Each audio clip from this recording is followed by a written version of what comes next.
Sabi mo, anong klaseng bagyo? Ha? Anong klaseng bagyo ngayon? Bakit mahangin? Ay, Nakaraan, yan ang umulan. tinatawag na sama ng panahon.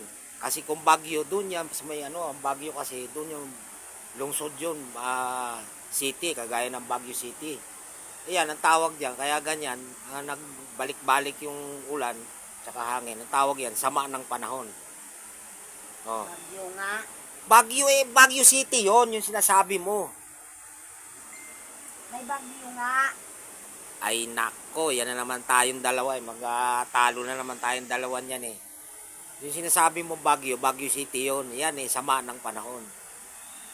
Kaya nga sabi nung mga balitang napapanood ko, sabing ganito eh. Sabi nilang ganun sa balita eh. Mag-ingat sapagkat paparating na ang masama ng panahon. O, diba?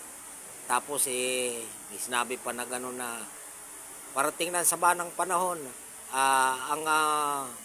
Ang bagyo ay papalapit sa Pilipinas, samantalang ang Pilipinas ay papalayo sa bagyo. Ano sabi nila gano'n? Papalapit ang sama ng panahon sa Pilipinas, samantalang ang Pilipinas papalayo sa sama ng panahon. Dumating na isang sakong bigas.